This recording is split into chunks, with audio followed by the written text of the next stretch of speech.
large number of these patients, almost 70% of my patients, and it's been fairly consistent whether they're on HIV therapy or not, can't form antibodies when given common vaccines.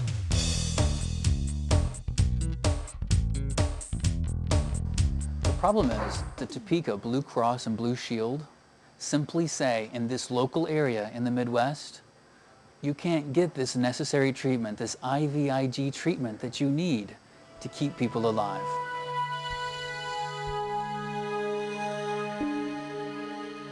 They found something that cost too much money, and they targeted a group of patients and a doctor so they could spend less.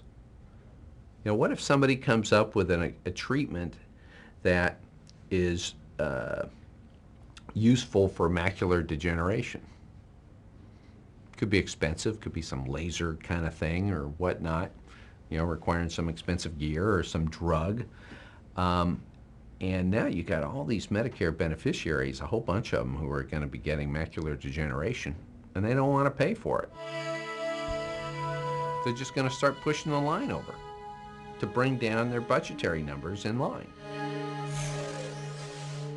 I mean, that's what's happening here. That's the threat to everybody. You know, if the system's broken, fix the system, not on the backs of people and their lives. And that part really starts scaring me a great deal is you've got this little office, a handful of people in Topeka who are allowed to kind of just start making what I see as a major change in the way Medicare decides how they're going to pay for things or not. Topeka, isn't that where Fred Phelps is from? You know that these people have a death sentence, and everyone's going to die, and whether they die sooner or later, what's that about?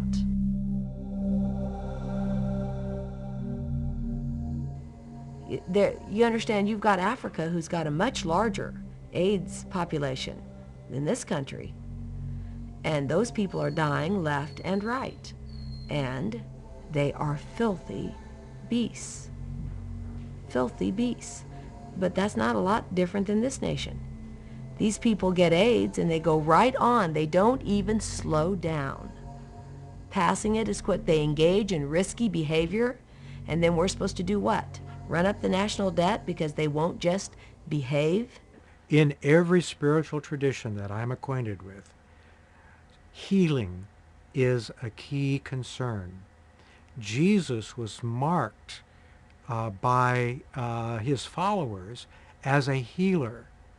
And in the Bible, over and over again, we see Jesus performing his ministry through his attention to the sick. One of the most famous images of the Buddha is the medicine Buddha. In traditional American Indian life, the healer really is the spiritual leader because being restored to harmony with nature is a key to that life. In Hinduism, in Islam, in Confucianism, many people are acquainted now, some with Chinese traditional methods of healing.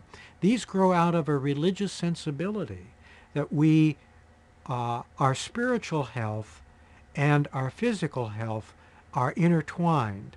And as we are kin to one another, we must help those who have been afflicted with disease or who suffer from accidents.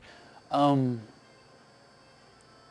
Nemechek was audited the very first time, and while doing so, he wasn't able to give medication to anyone else.